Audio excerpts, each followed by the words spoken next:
warahmatullahi wabarakatuh. Selamat pagi anak-anak. Hari ini jadwal kita belajar penjas orkes kembali ya. Sekarang kita akan belajar tentang kebugaran jasmani.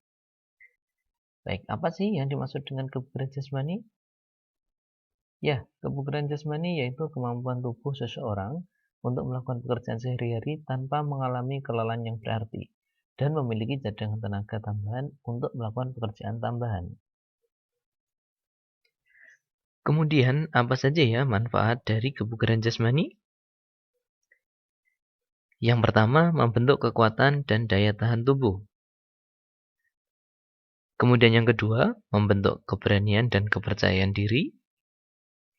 Ketiga, meningkatkan fleksibilitas. Kemudian merangsang pertumbuhan pada tubuh, terutama anak-anak.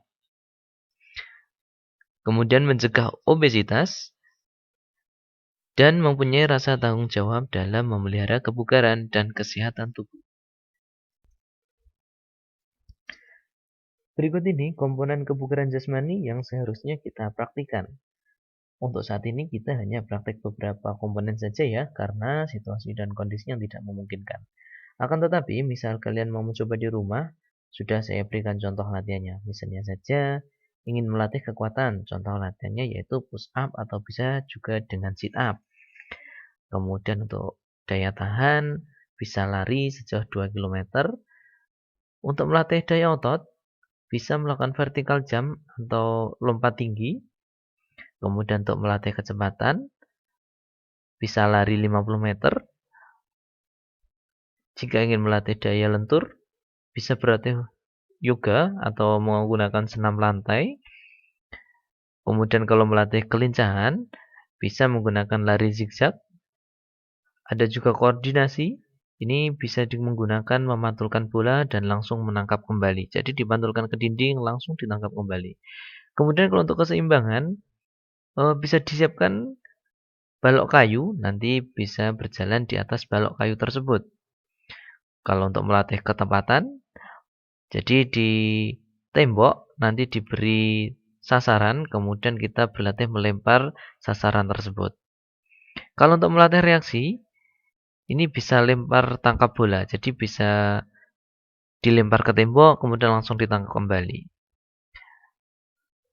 Untuk komposisi tubuh,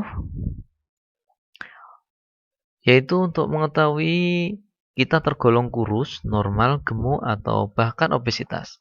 Jadi belum tentu ya besar itu tergolong gemuk atau obesitas. Harus kita lihat dulu IMT-nya. Kemudian kalau untuk daya tahan jantung, ini untuk mengetahui VO2 max kita. Yang pasti semakin besar VO2 max, maka akan semakin bagus kebugaran tubuh kita. Lantas, apa IMT itu? IMT atau indeks massa tubuh adalah ukuran yang digunakan untuk mengetahui status gizi seseorang yang didapatkan dari perbandingan berat badan dan tinggi badan. Maka dari itu, setiap orang harus menghitung berapa nilai IMT-nya agar tahu status gizi tubuhnya normal atau tidak. Kemudian, bagaimana cara mengukurnya ya? Ya, berat badan dalam kilo dibagi dengan tinggi badan dalam meter, kemudian dikuadratkan. Sebagai contoh, berat badan saya 55 kg dan tinggi badan saya yaitu 160 cm. Maka 55 kg dibagi dengan 1,6. Karena ini masih senti, jadi saya buat meter jadi 1,6 kemudian dikuadratkan. Sama dengan 55 dibagi dengan 2,56. Maka hasilnya adalah 21,48. Kemudian setelah tahu hasilnya, kita harus melihat tabel nilai IMT.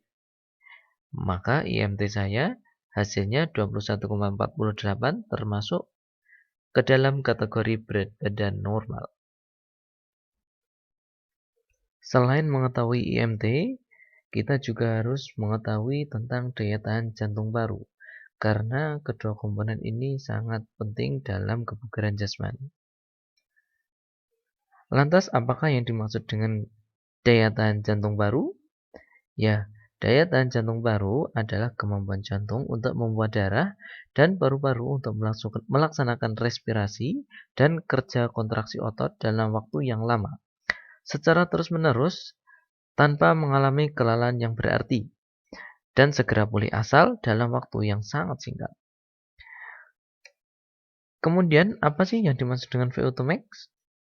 VO2 max sendiri yaitu kemampuan jantung paru dan pembuluh darah untuk berfungsi secara optimal pada waktu kerja dalam mengambil oksigen secara maksimal dan menyalurkannya ke seluruh tubuh, sehingga dapat digunakan untuk proses metabolisme tubuh.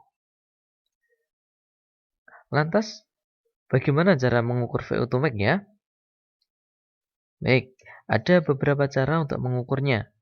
Bisa menggunakan tes lari 2,4 km, bisa juga menggunakan MFT atau Multi-Stage Fitness Test. Ini nama yang paling sering digunakan yaitu PIP test, yaitu lari bolak-balik mengikuti irama. Kemudian untuk MFT ini panjang lintasannya yaitu 20 meter. Kemudian yang ketiga bisa juga menggunakan TKJI atau tes kebugaran jasmani Indonesia, di mana itemnya ada lari 50 meter, kemudian dilanjutkan dengan sit up, kemudian pull up, setelah itu jumping, dan terakhir lari 1200 meter. Rangkaian tersebut dilaksanakan dalam satu kali pelaksanaan, jadi tidak boleh ditunda hari ini satu item, besok satu item, tidak bisa. Jadi harus satu kali rangkaian itu dilaksanakan satu kali. Kemudian yang terakhir ada tes rockpot.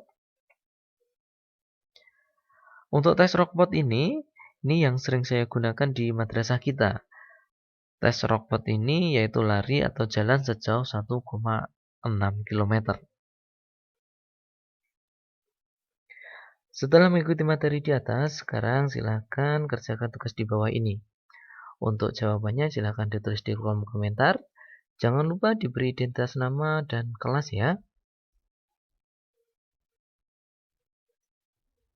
Demikian materi kebugaran jasmani untuk minggu ini. Sampai ketemu minggu depan. Tetap jaga kesehatan, selalu jaga jarak, dan selalu pakai masker. Wassalamualaikum warahmatullahi wabarakatuh.